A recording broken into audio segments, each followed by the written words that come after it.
I love doing Power Talks because I come for both services and I get to see total different experiences in each.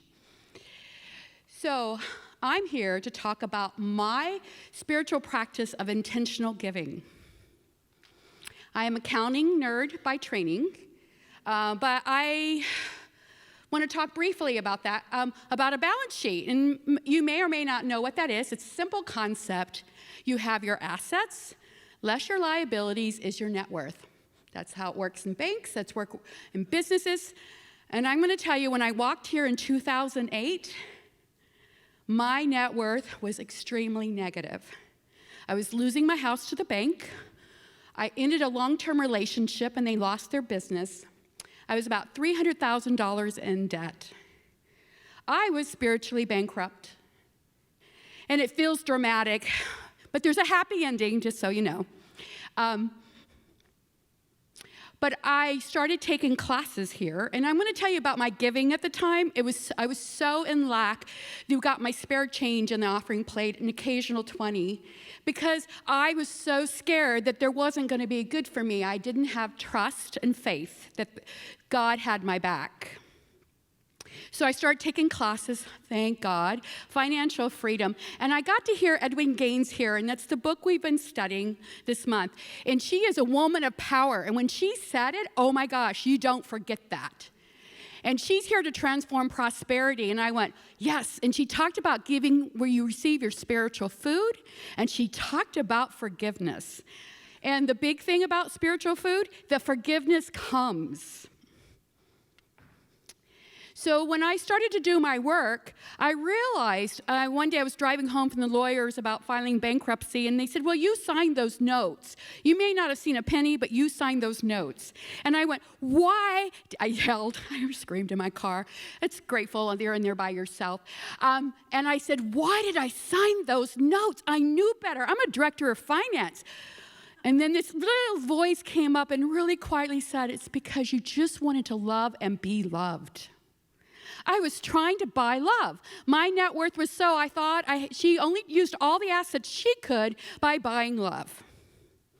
But through the classes and the forgiveness process, now in my intentional giving, I put God in charge of the checkbook, and I let that little one have her tears. She didn't want that responsibility of the checkbook. So then miracles started to happen. It was a salary freeze. My boss came to me and says, I want to give you a raise. And she had to go to the highest level of the university to get it approved because no one was getting raises. And then I asked for prayer support. My prayer partner was here in the room today. God bless you, Ray.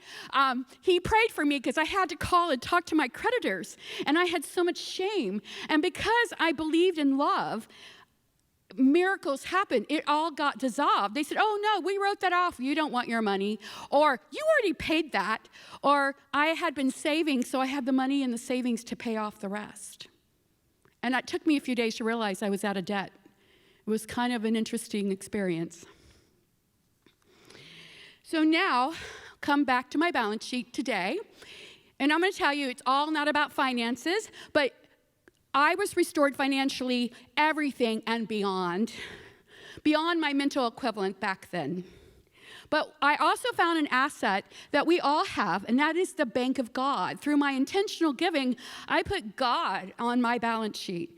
Now I have lifelong friends here. I have a spiritual community that helped me through two of the hardest years of my life. That's another power talk, but it caught me where I was at. It held me in its arms. It taught me I was lovable and reminded me of that. So now that bank of God has dividends beyond. And the biggest one is I've fallen in love with myself. Didn't know that was possible 8 years ago.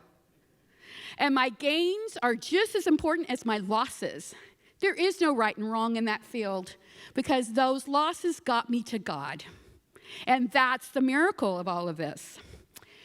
We transform lives here. We transform my life. So if you feel inspired, you get your spiritual food here, I invite you to throw out the Thriving card and pledge. Start where you're at and start a little bit of a stretch. You don't have to be perfect, but if you make it the pledge, you're creating a financial, spiritual practice of putting God first in your finances. I'll be outside at the table.